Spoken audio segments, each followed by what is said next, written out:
shimbirta korafeeri way nooshahay caafimaad qabtaa xoog leedahay quraanjadu mid bay mataqaana u beegsanaysaa oo cunaysaa uma aabiyeelayso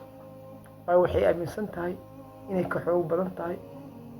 ay mataqaana quraanjadu iska dhicin karin daraaddeed uma aabiyeelayso cuntay ka dhiganaysaa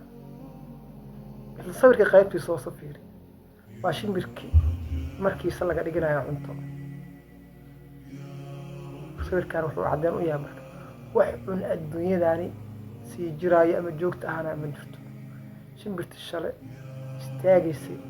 xoogga lahayd caafimaadka qabtay quraanjadii mid mataqaanaa oo cunaysay hadda ayadu markeeda waxaa laga dhigtay cunto quraanjadii yaa markeedii waxay cunto ka dhigatay shimbirtii xooggii aawa caafimaadkii aawa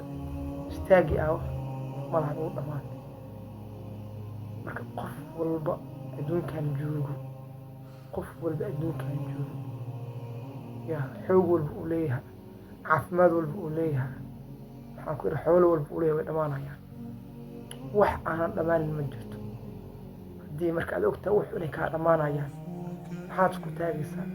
maxaad ummadda ugu dulminaysaa xoogaaga maxaad xoolahaaga ummadda ugu dulminaysaa maxaad mataqaanaa nasabkaaga ummadda ugu dulminaysaa maxaan ku idhahdaa maxaad mataqaanaa caafimaadkaaga ummadda ugu dulminaysaa xooguu ilaah ku siiyey caafimaadku ilaah uu ku siiyey oo adeegso jidka toosan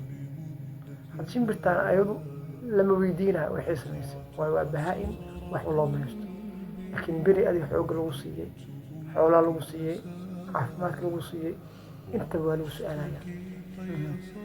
maalinta qiyaama adigoon lagu su-aalin talaab qaadin maysa soo daraaddeed marka haddiiba aan ognahay in wax ay dhammaanayaan haddana nala weydiinayo nala su-aalayo maxay tahay sababtaan mataqaanaa ama shaqadan ugu bixinayno maxay tahay sababtaan ummadda ugu dulminayno haddii aad mar ogaatay in wax ay dhammaanayaan istunaa shaqa wuxuu ilaah ku siiyey caafimaadkaaga xoolahaaga